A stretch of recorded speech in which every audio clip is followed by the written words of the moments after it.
Okay, are we recording? Yes, we are recording. How many times have I made a video and found out I hadn't turned the recording software on? This was supposed to be the ending outro of the how to remove the top cover on an FE2, but I had to delete that one and make a new one, this one. I had to break up the video into two parts because it was too long. It was 2 hours long, and nobody wants to watch a 2-hour video, and I don't like making them and uploading them. So I broke it into two parts. This is part 2 on how to put back the top cover. I didn't say put back, replace. There we go. Found the word. Replace the top cover on the FE2. And that's how this video is labeled, and the other one is labeled how to remove the top cover on the FE2. So most people don't want to watch the replacement videos I make, but actually they're in some ways more important than how to take them apart, because anybody can take a camera apart, but getting it back together, that's the hard part. You run into little problems here and there, and that's what my video explains, is how to get around them and what to do and what not to do. So here's the video, about an hour long, on how to replace the top cover on an FE2. Let's get started. Okay, we're recording. And let's get that out of the way. And switch to this camera here. Move that one back where it belongs. And I could be better organized, but I don't get paid enough to do that. So I'm going to put on the speed knob first. If you didn't mark it, you won't be sure if you got it in the right place. You won't know what's going on. It'll have been 3 weeks it'll passed, and you'll think, well, where does the speed knob go? And you'll put it on here and it'll spin, and you'll go, oh no, I don't know where to tighten this down at. But somebody out there was probably listening, and so they marked it, and now it's on B. And here's a screw, and we are going to gently, if I can find my gently screwdriver. On this particular camera, the screw has kind of a hole or a notch or something. Some cameras don't, but generally when you take a screw out, it's left a mark. So I'm going to have trouble finding this. Wow. I normally don't have this trouble. Okay, we'll go back to this one then. Big one. I'd rather not use it. I'd rather use the other one. If I had my magnifier on my head and I was working on the camera and I could see what I was doing, I would use a smaller one.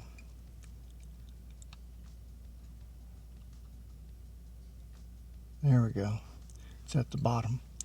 So what you want to do is back it off a little bit and search for that hole. You can usually tell. It feels like it's right there. Okay, once you find that hole, you tighten it to about a 2. Not much more than that. That's all you need. People, when they're working on cameras, they think they're working on cars, and they tighten the screws on them and bolts and whatever way too much. Okay, we go over to this one, and again the knob is down, locked in place. So the rest of these, again, about a 2. They will break off. These are small screws, so you got to be careful. And we got our final one here, and let's see if I can get this done. Yeah, this larger screwdriver makes it easier. Although I prefer to use a smaller one because you can feel the holes a lot better when you're installing them. And I use the large ones to tighten them down with. Okay, about a 2. Okay, so now it's in B, as you can see, and you know that it's synced up with the camera because you marked it. Where if you hadn't marked it, you wouldn't know where it goes. That's what I mean about the timing on cameras. On some of the knobs, usually the speed control, usually is always timed and has to be in a certain position. Okay, we got this on. Now we got this advanced lever, which is pretty basic. And I made a mistake. I'm not going to force you to sit through it, but the spring has to go down here and go under that tab before you put the top cover on. It's nearly impossible to get it on under that tab with the top cover on. I have done it on days when I've been in a very big hurry. I've went ahead and got a screwdriver and forced the tab in there, but I'm not going to do it for this video. I'm going to remove the speed knob, remove the top cover, and put it back in there like it should be, because that was my mistake. Concentrating so much on making the video that I wasn't thinking. If I hadn't been making the video, I think I would have caught that. Okay, it's been about 5 minutes, and as you can see, I put the spring in there the way it was supposed to go to begin with. And you can look down there, counting on how big your monitor is, your screen. You can see that the spring is hooked around that tab.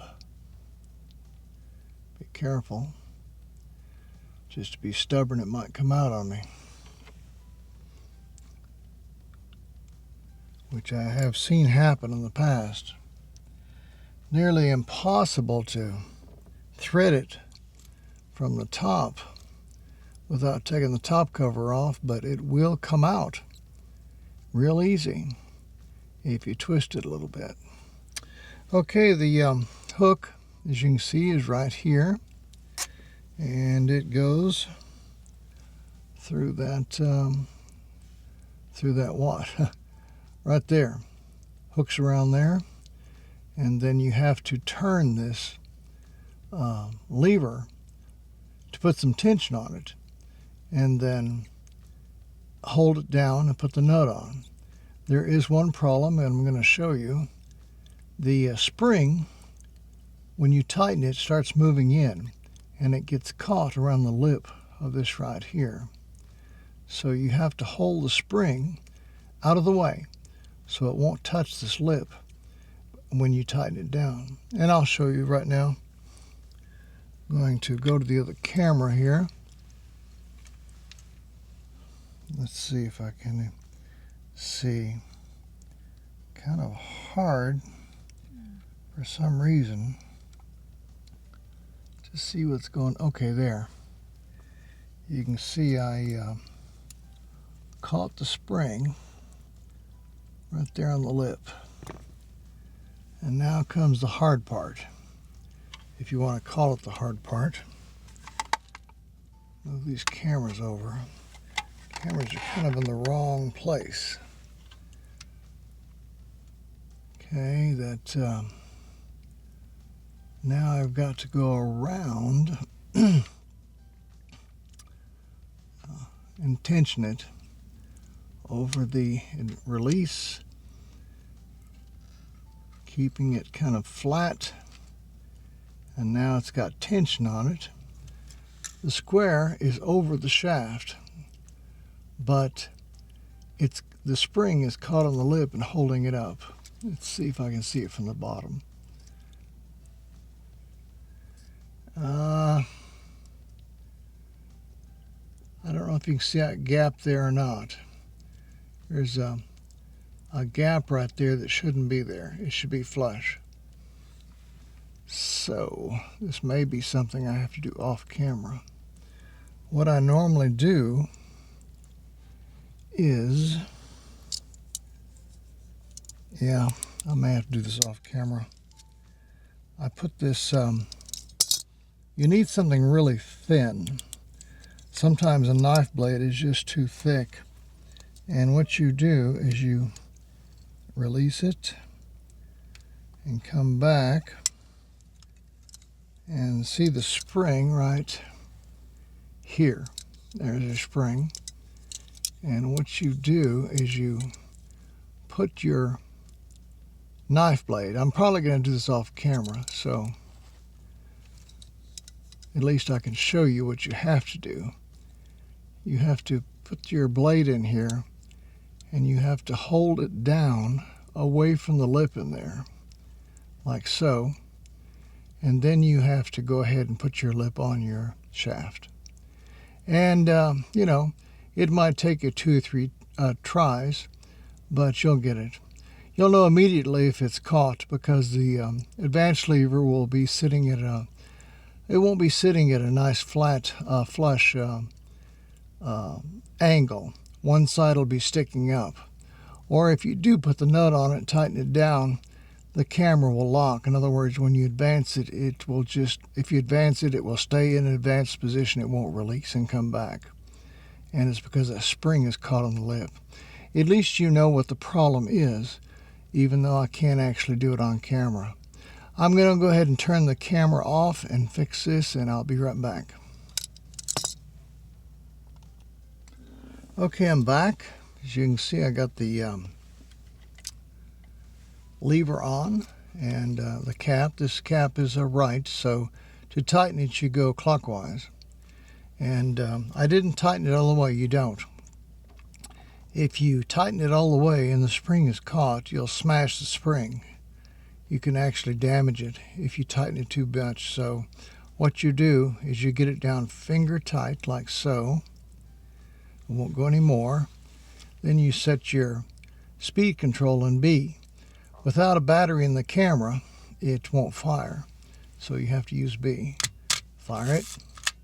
And it's releasing and returning. If you catch the spring, when you advance it, it'll just stay in this position. It won't release and come back. So once you know that you've tested it and you know it's working properly, you use your tool and you tighten it. Well, how much? Well, this is a brass and it doesn't need to be tight. A 2, maybe a 3 tops, no more. And you say, well, what if I want to tighten a little bit more? You don't. There's many things that can happen to a camera, but one of the most sickening things that can happen, and I've done it, is in the past, I thought, well, I'll tighten it a little bit more. And this particular one is brass, and it broke off. This cap just fell off, and the brass thread was stuck down in the hole. And then if you're lucky and it's not tight, you can work it way out. But most of the time it'll be down there tight and it won't back out, in which case you got to drill it out.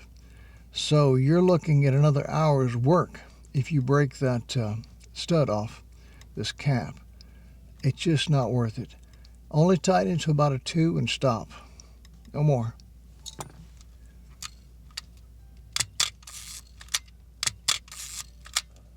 It's good. It's not going anywhere. Okay, next we're going to put the cover on there. I'll go ahead and stop the camera again. Okay, I'm back. I used some double-sided 3M tape. Pull that off. As you can see, the stickies on there. And let's put that right in there. Contact cement would have worked too. Here's the tape right here. This is about $45 a roll, so you don't need to buy a whole roll of this. Just get yourself some contact cement and use that. That working in close gets tiresome sometimes. We replaced the speed control. We replaced the advance lever. All the screws are inside. Next thing we're going to be working on is the ASA side. Once we get that and the rewind knob and everything installed, we're done. Okay, we're recording. And move this back this way. If you look here, you'll see the parts. You should buy Petri dishes or a tray and separate them. Makes it so much easier. If you did it all in one day and had my experience, you wouldn't get the parts mixed up. But if you're a beginner, it really helps to break it down in stages and put the parts just with that particular stage. And while you're doing it, you'll say, well, I'll remember. No, you won't. You'll put it off. Children will be sick. Dog needs to go to the vet, something. Or maybe you'll just not want to work on it that day. So it'll sit around, and when you get back to it, you won't remember how things go. And these really will save your ass. So think about getting a tray or getting some Petri dishes and separate your parts as you take the camera apart if you're just starting out. All right. Get these cameras pointed in the right direction again. I need to be more professional, I suppose. Okay, what goes first? Well, what goes first is this cover here. See if I can get in the way of the camera. If you have an overhead camera, you don't have to worry about any of that. You just set it up, turn it on, and start taking cameras apart, put them back together. But if you're getting in and close and explaining everything, why, then you're going to get in the way of your camera or light all the time. Okay, looks like we need 3 screws, and in my dish with that cover were 3 screws. And for some reason, I'm having trouble getting the screw to... I need to probably magnetize the screwdriver again. Let's see if we can... I always prefer close up if I can do it that way. Students can see it much better. You know what I'd like to do? Yeah, okay. If I could. I probably never will be able to. When I was learning camera back in the 80s, SPT and Camera Craftsman and some of the others would give a training course. And, of course, they charged for it. And when you came, they would supply the tools and the camera, and they would, come on, focus. What's wrong with you? Teach you how to work on a particular camera. That, for some reason, is kind of filthy. See if we can get some of that crud out of there. You don't see it when you're working on cameras. Where are we? There. Oh, I can't believe it. Just then, when I was trying to clean the camera, I bent that one there. So I'm going to have to turn the camera off and straighten that out. Darn. I'm just not hitting on all cylinders today. Okay, I'm back. Straighten out those contacts. I warned you about those, and here I am bending them myself. Terrible location for those contacts. Real easy to be bent when you're working on a camera. Okay, we've got our plate here on top. It's plastic. You don't need to tighten these much. You don't want to crack it. The thing with plastic is that if it's metal, you can tighten it down. Both plastic, and when you tighten it down, you will crack the plastic, especially if the camera is old, because then the plastic's old and it's brittle. So when you put in those screws, a 2 is probably enough. All right. What do we need to do here? You see the plastic stud, right? Where is it? Right here. Needs to go through the hole. Right there. See the brass plate? Put that down on top of that. And now, thank goodness, those contacts are underneath that ASA wheel, and I won't be bending them anymore. Something to be thankful for anyway. Okay. 0, which is what you want. ASA 100. And got that right there. This has to do with exposure correction. Maybe not exposure. I think in the book they call it a compensator or something like that. I'm going to do a separate video on exposure for the camera.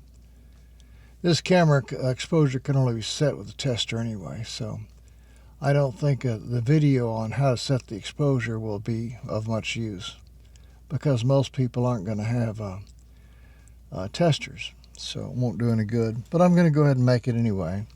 I decided that as long as I was putting on the top cover on this particular camera, it'd be real easy just to go ahead and make a short video on exposure. So that'll be a separate video, and I'll probably use some footage from this video for it. Okay, my tools are magnetic and they're causing this plate to move. What am I looking for? There we go. 3 holes lined up. Okay, now I told you to make a drawing or take a picture. Your stud goes right here, and the screws go here and here. And if you don't take a picture or draw a drawing or something, you might forget, and you will look at it and you'll say, well, which hole does that stud go into? Of course, I suppose you could look at my video and it would tell you, but then you'd have to go dig it up and fast forward it and find it. Okay. Oops, in the way again. Always in the way. In the way of the camera and the light. Try putting this over here. I've learned a little bit. It needs to be on this side, directly underneath the lens. You don't want to tighten this up. I just did, but you shouldn't. You want to just tighten it down, but not tight. Backing it out there. And you might say, well, why? Because what happens is, and this happens in all cameras, you can't get these screws in because the plate is slightly off center and it's locked because you tighten this one first. So you always want to just put them in loose, all 3 points on any camera, that you have this arrangement, and get them down to the bottom and then go around and tighten them. Because if you tighten them ahead of time, it won't quite line up, and the screw, when you start putting it in, won't hit the threads and it won't work. So, what do I have here? I'm missing a screw, which is somewhere on the desk. Don't know where. I will stop the camera here and start looking around. I found that second screw and went ahead and put it in, so just to save some time. Nothing special about it. The plate is still loose and can move around, which is what you want. Now this next part, I'm probably going to have to stop the camera to do this, because it's hard even when I've got on magnifier. You see how small the screw is. You just can't use your fingers. And so what you do is you get your tweezers and you put it down in the hole like so, and upright. And there's notches on the side, if you remember. And what you do is you stick your probe in those and you try to, and I'm struggling here. If you can just get a thread or two started, then you can use your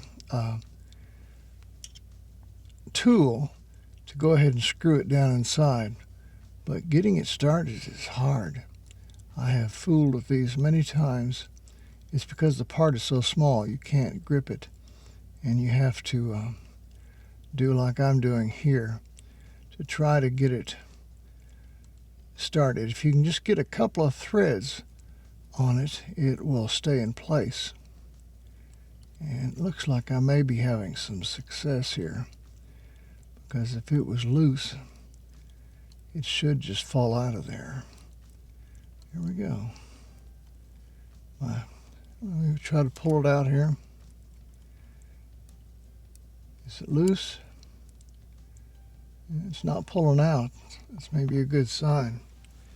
Okay. Grab my tool.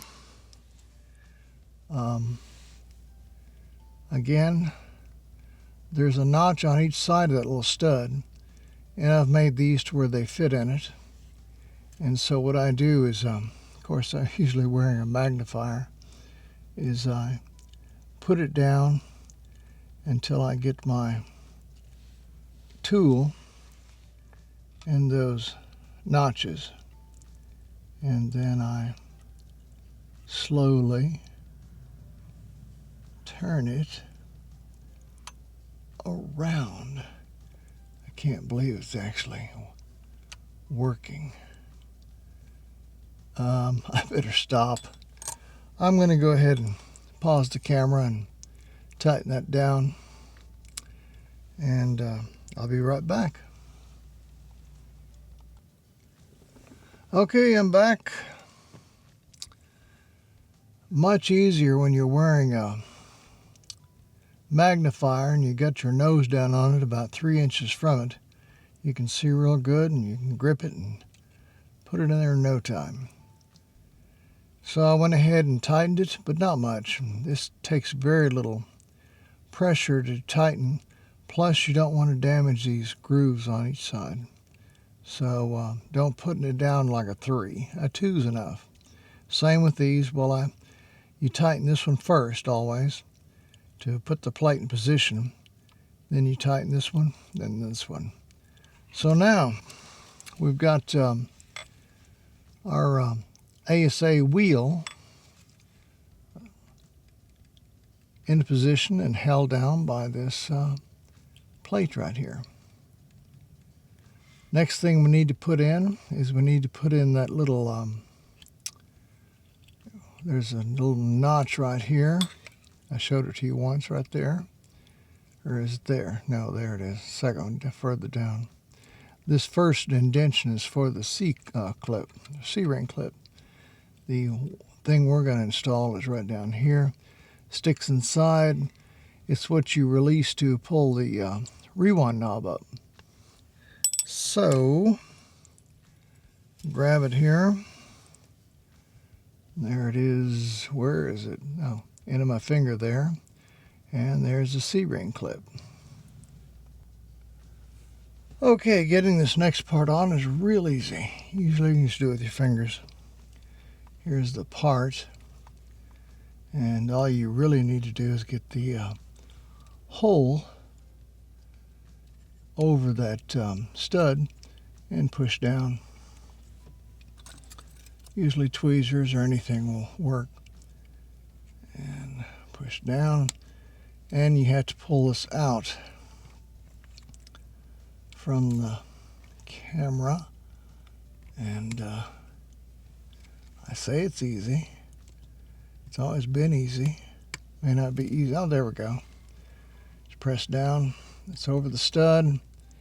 And now you've got your little, I don't know what you'd call it in here, but it engages the sleeve on the rewind knob shaft. Here's your notch. Okay, so what's next? This right here is what you twist to to release the knob so it'll come up and open the back. And it has this stud right here, as I explained when we're taking it apart. Goes right in that hole right there. So, kind of line it up like this and find it and press down until you engage it. There it is. Okay, now if you look down through there, when we go counterclockwise, you see how it moves out of the way? That's what you want. Okay, next thing we need to do is install my hated, there we go, C-ring clip right here. Right, like that. Down on here. They normally don't get away from you when they're putting them on. Usually they C-ring clips spring across the room when you're taking them off. Usually not when you're putting them on. So I'm going to put that in there and pull it apart. The reason is because you're pressing down on it at the same time you're installing it. Okay, that should do it. Sometimes you want to check it to make sure it's in the notch. I have seen them before where I thought it was the notch, but it wasn't, and later it sprung off. Okay, as you can see now, that's held in place and it's going in and out. And that's what you want.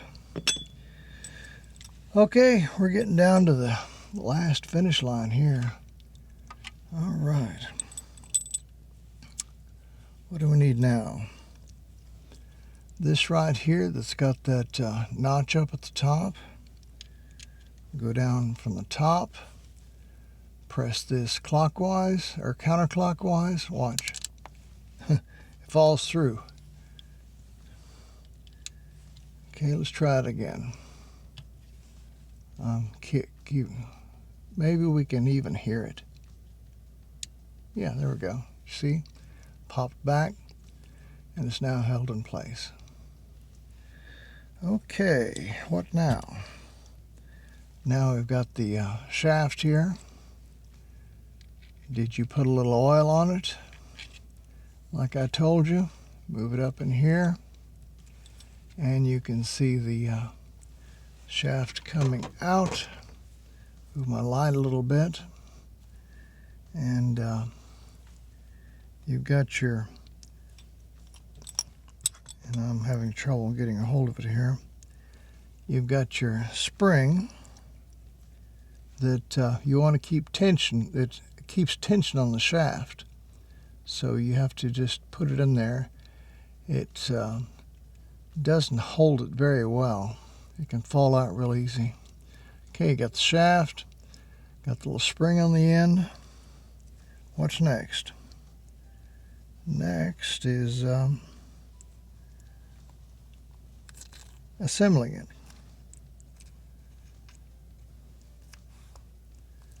I'm taking the tape here off the rewind knob we used before to hold that little, what is that called? I knew before, but I forgot. Rod? I don't know, I had a name for it. Pin. It's a pin. I put the tape over it to make sure that the pin didn't get lost. I've lost a lot of those pins before. Since this is a camera repair shop, I can just, get another camera and rob one. But if you're on your own and you don't have a backup junker, you don't want to lose that pin. Okay, the next part I'm probably going to have to do off camera, but at least I can explain to you that it's can be hard. So we've got,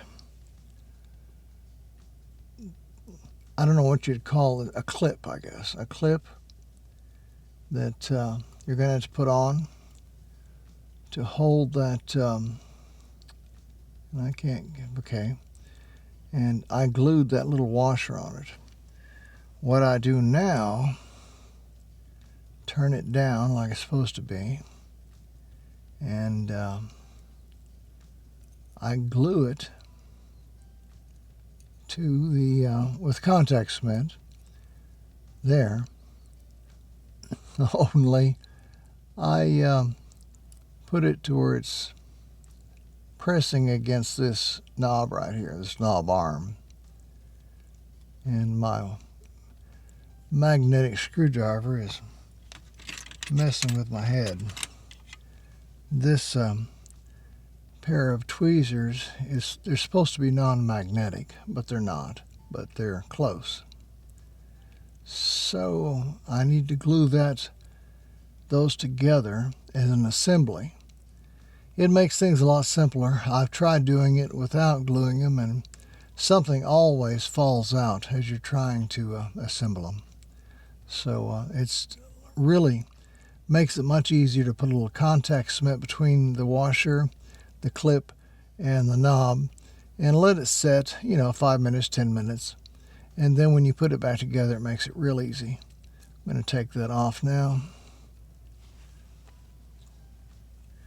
and find some contact cement. I've got some here, and I've got some old business cards that I use because this contact cement is messy, and if it gets on your desktop, why, it, especially if it's rubber, it tends to make a mess. So there, clean the hole. Don't want any contact cement in there. And then put this like what? Looking down and looking at the monitor and trying to, as hard as this is, it's a lot easier than the alternative, doing them all separately. So there. Now I'm going to let it sit and turn the camera off. Let that glue, I don't have to let it totally set, but kind of let it get tacky. So we'll go ahead and stop the camera here. Okay, I probably didn't wait long enough, but I waited a couple of minutes, and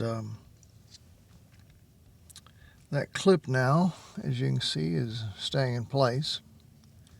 And the washer, you want the lever to be hanging down, because if you put it up at the top, it's liable to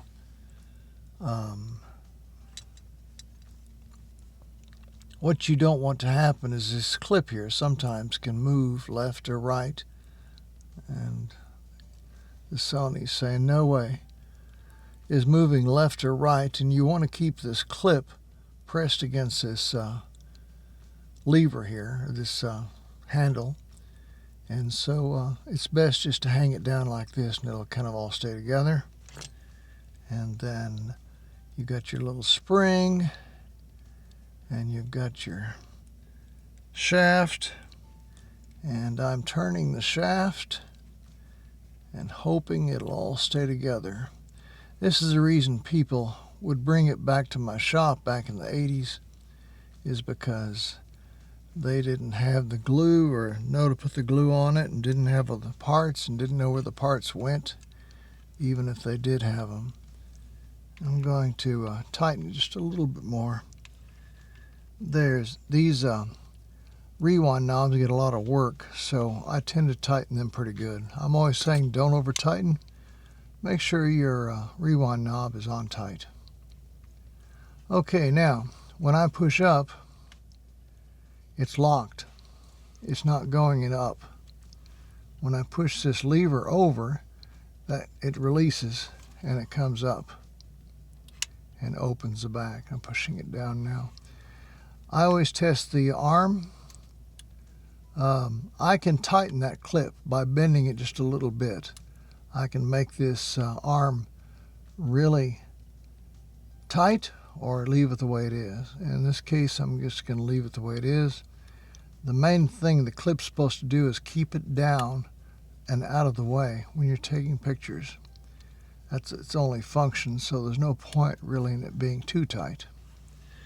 Okay, we've got the rewind knob back on, and the lever, and it's ready to go. So we go to our next step now.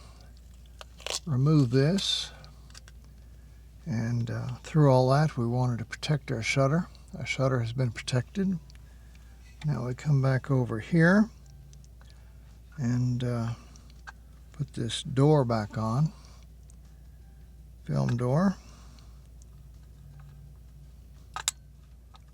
Okay, film door's on, and move this camera back a little bit. See, it locks. Now, if you are going to remove your film or put film on the camera, you push up and then pull up, and we know it's working properly. Again, and it releases. And like I said, the this little mechanism here, as simple as it is, it can get messed up. People can pull up on this so hard they bend it. That L-shaped bracket I was showing you, and so when they pull up, the back does not come out or does not open, and sometimes they get it back together wrong, and this lever here is just flopping like a fish. Here, and it's not has no clip putting tension on it to hold it down. And then of course we've got our ASA now. We've got it set at 0 unless you need some compensation, and I've got mine set at 100 ASA, which is my favorite film for on cameras. We've got our advance knob. Let's go ahead and move that back to A, so it's ready to go now. I don't think I ever took the batteries out. Shame on me. Normally I take batteries out of cameras when I work on them just to be safe, and this time I didn't. Let's see if it'll fire. Yeah, it's firing. And auto, no lens on it, of course. Plus the on this particular camera, the counter has to be 1 or further for the electronics to time out the shutter. So that's done. So if you wanted to remove the top cover on your FE2, you now know how to do it. From beginning to end, I showed you every step, warned you about what not to do, and kind of explained to you as I went along the different parts and their function. So in case you have problems, a lot of these well, tutorials. I don't want to badmouth the other creators, but they show you how to do it, but they don't explain. They don't explain what can go wrong. They don't explain why you're doing things. They just say, do this, and do this. And, you know, to make a video like this, I started today at before 12, and it's now about 9 o'clock. And that's just the filming. I've still got to edit. Editing can take 1 to 2 days. Counting in whether I found a lot of mistakes and I have to do a lot of extra editing and patching, or even maybe reshooting.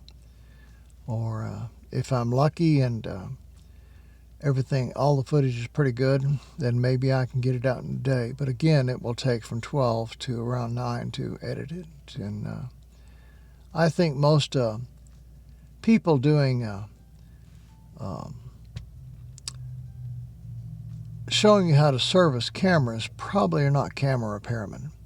They're probably amateurs, and that's their hobby, which is there's no problem with that, except maybe they don't have my experience and know to explain what everything is and how it works and why it's doing it, and things to not do, like always making sure your speed controls in all cameras, that you time it on the way in so you can get out. And like these contacts over here, be careful not to bend them. When you're placing the spring, you might have to hold it down with a sharp edge object like a knife, or it'll catch on the lip.